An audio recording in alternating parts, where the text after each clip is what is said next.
The Nazi gold, history's greatest state-sponsored heist. April 4, 1945. The final stages of the Second World War. Merkers, a remote, rugged, and mountainous area in the Thuringia region of Germany.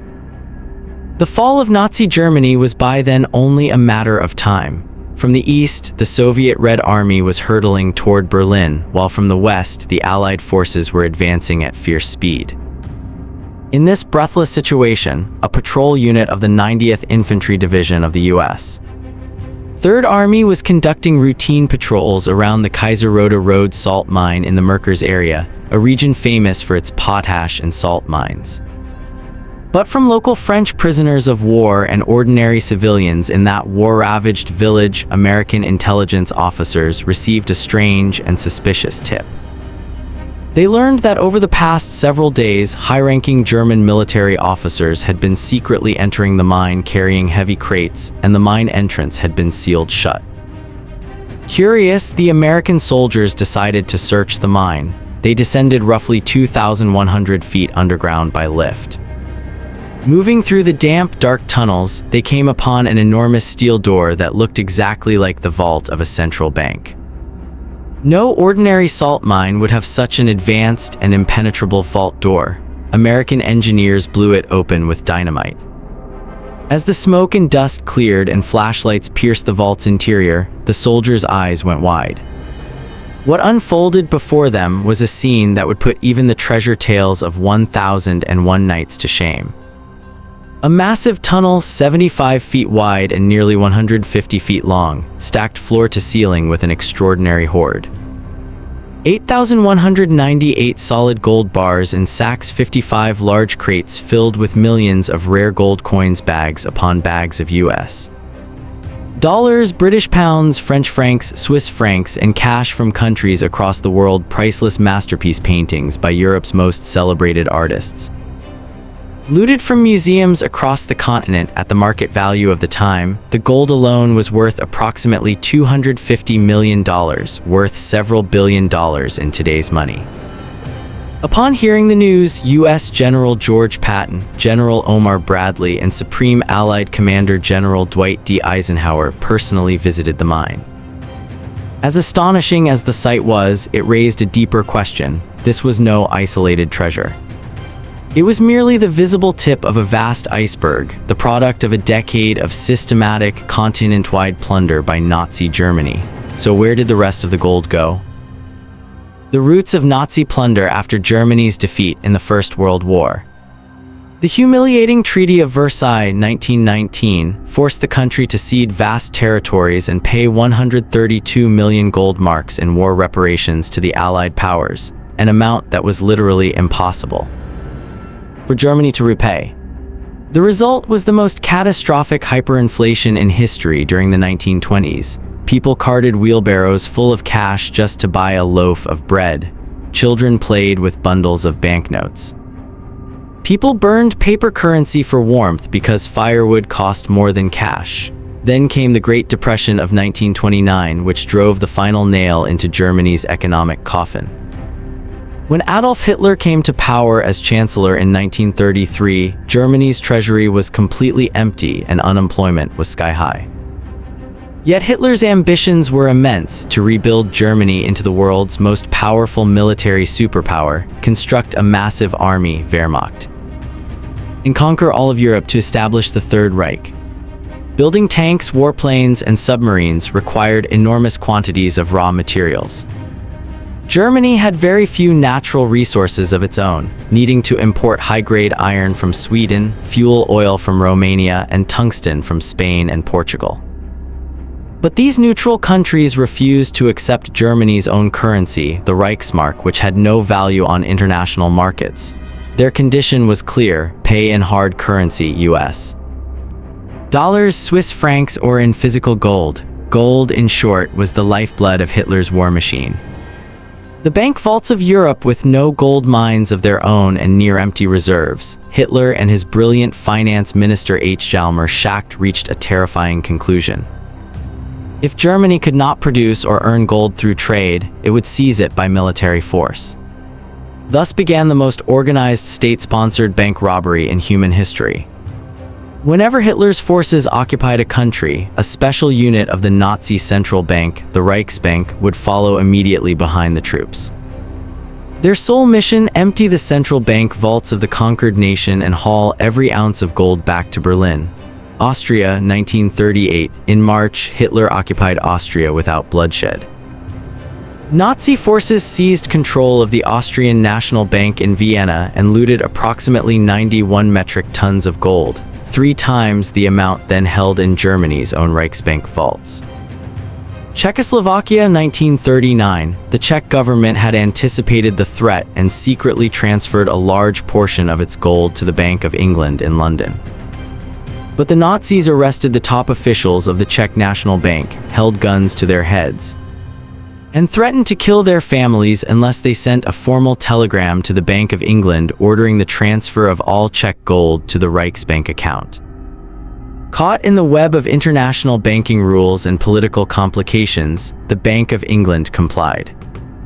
Poland, 1939. When Germany invaded Poland in September 1939, officially starting World War II, the Polish government desperately shuttled its gold by bus, train, and ship through Romania, Turkey, and Syria to French-controlled territory. But it was ultimately to no avail. Belgium and Netherlands, 1940. As Hitler swept westward in the spring of 1940, the Netherlands tried frantically to ship its gold to America by sea, but Nazi paratroopers seized their central bank first, looting $137 million worth of gold. Belgium had sent its 200 metric tons of gold to France for safekeeping, but when France fell, the Vichy puppet government was pressured into retrieving the gold, traversing the Sahara Desert by camel, mule, and truck, and handing it over to the Nazis. Within a few years, the Reichsbank had looted approximately $600 million worth of gold, worth $10–12 billion today, from central banks across Europe. Blood gold, the darkest chapter. The Nazis did not stop at government treasuries. They turned to the personal wealth of ordinary people, especially Europe's Jewish population, in what historians call blood gold.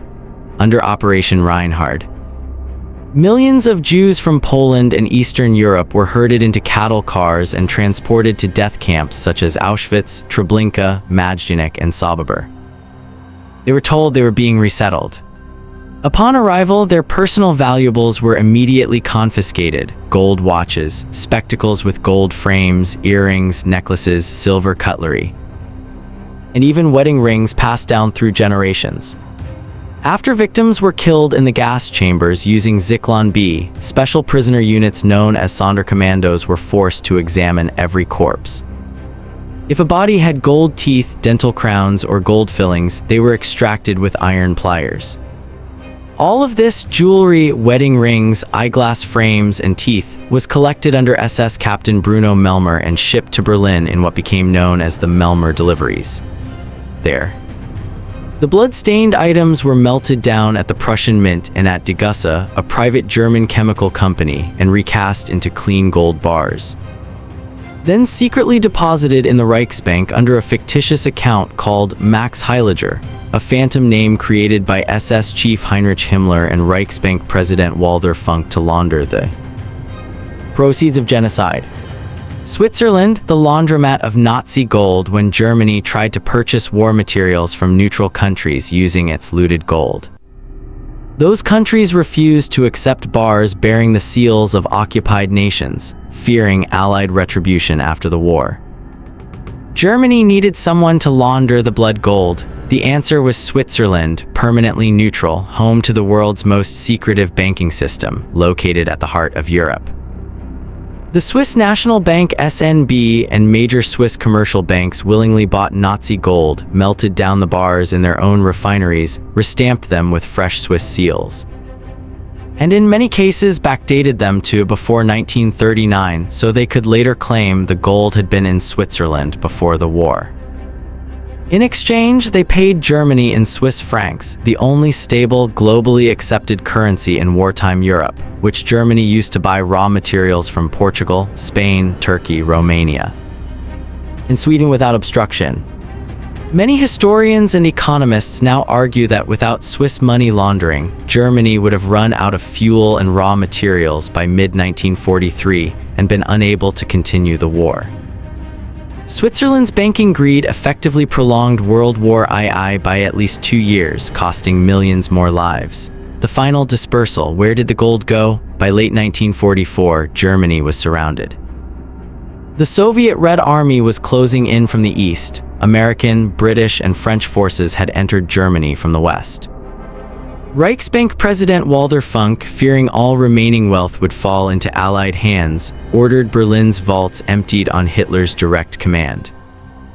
In February 1945, amid relentless Allied bombing, approximately 94% of Germany's gold, cash, and valuables were moved by train and truck to secure locations, including Merker's mine. But Merker's was only part of the story. Hitler and his top generals, Heinrich Himmler and Martin Bormann, had conceived a plan called the Alpenfestung, Alpine Fortress, a last redoubt in Bavaria's Alps and Austria's Tyrol from which they would wage guerrilla warfare indefinitely. Enormous quantities of gold, foreign currency, and valuables were hidden in mines, caves, and lake beds across Bavaria and Austria to fund this resistance. Lake Toplitz, Austria, the most famous mystery. In May 1945, just days before American forces arrived, SS units sank dozens of heavy wooden crates in this remote, deep alpine lake. Locals claimed the crates contained the Reich's remaining gold, diamonds, and treasures. Countless divers have searched the lake, many have died trying. In 1959, a German magazine expedition retrieved some crates, but they contained millions of counterfeit British pounds from Operation Bernhard, a Nazi scheme to collapse the British economy through forgery, using Jewish craftsmen in concentration camps. Many historians believe this was a deliberate decoy, and that real gold crates still lie buried deep in the lake's mud. The Nazi gold train, Poland in the tunnels of Project Reese beneath the Owl Mountains of Poland. Legend speaks of an armored train carrying 300 tons of gold, gems, and artworks that entered a tunnel in 1945 to escape the Red Army and vanished forever into the mountain. To this day, periodic radar scans and excavations are conducted in search of it. The Ratlins buying escape with stolen gold. A significant portion of the missing gold was used to fund one of history's most audacious escape operations, the Ratlins. After the war, senior Nazi war criminals like Adolf Eichmann, chief architect of the Holocaust, Dr. Joseph Mengele, the Angel of Death, and Klaus Barbie knew that capture meant the gallows at Nuremberg. They built an underground escape network, also known as Odessa, requiring enormous sums to create false identities and forged passports, obtain fraudulent Red Cross travel documents, bribe corrupt customs officials in Spain and Italy, book first-class passage on transatlantic ships. Many SS officers sewed gold coins into their uniform buttons, belt buckles, and shoe soles to smuggle wealth across borders. Using routes through Genoa, Italy, and Spanish ports, thousands of Nazi war criminals crossed the Atlantic and arrived safely in South America, particularly Argentina, where President Juan Perón had secretly agreed to shelter them, believing German military and scientific expertise could strengthen his nation. Declassified intelligence documents confirm that substantial quantities of Nazi-looted gold were transferred by German submarines or Spanish cargo ships directly to the Argentine Central Bank, effectively buying immunity from justice for thousands of war criminals. Even the Vatican was implicated. Certain anti-communist bishops, including Bishop Ulwa Hudel, helped Nazi fugitives obtain false papers, believing the Nazis were at least enemies of communism. The looted art. Hitler, a failed artist in his youth, dreamed of building the world's greatest museum, the Führer Museum, in Linz, Austria. To fill it, the Nazis created a special looting unit, the Einsatzstab Reichsleiter Rosenberg, which stole tens of thousands of masterworks by Michelangelo, Rembrandt, Leonardo da Vinci, Vermeer, and others from Jewish families and public museums across Europe.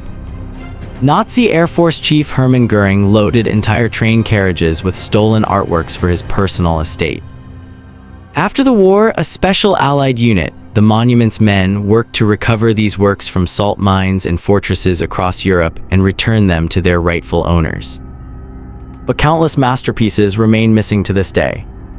The greatest unsolved mystery, the Amber Room, an entire chamber decorated with amber panels, gold leaf, and mirrors belonging to the Russian Tsars. And considered the eighth wonder of the world, dismantled and taken by the Nazis in 1941, it has never been found. Some say it was destroyed in bombing, others believe it lies hidden in a secret bunker. As recently as 2012, Munich police raided the apartment of elderly recluse Cornelius Gerlit and discovered approximately 1,500 priceless artworks worth billions of dollars. His father had been one of Hitler's art dealers. Justice delayed. The Swiss bank settlement in the mid-1990s, the World Jewish Congress launched a landmark legal campaign against Swiss banks, proving that they had not only laundered Nazi gold, but had spent decades withholding the accounts of Holocaust victims. When survivors or their descendants went to Swiss banks to claim their dead relatives' savings, the banks cynically demanded death certificates, documents that no one killed in a gas chamber would possess. Under intense international pressure, including intervention by U.S. President Bill Clinton and following an independent investigation led by former Federal Reserve Chairman Paul Volcker, the Volcker Commission, the scale of Swiss complicity was fully exposed. In 1998, Swiss banks agreed to pay $1.25 billion in compensation to Holocaust survivor families. Yet can any sum of money truly erase such a stain? 8 decades after the end of the Second World War, the cursed chapter of Nazi-looted gold and stolen art is still not fully closed. From Interpol to Mossad, from professional treasure hunters to historians, the search continues in Alpine caves in the depths of South American jungles, and in the secret vaults of Swiss banks, for the treasures that remain hidden and for the justice that remains incomplete.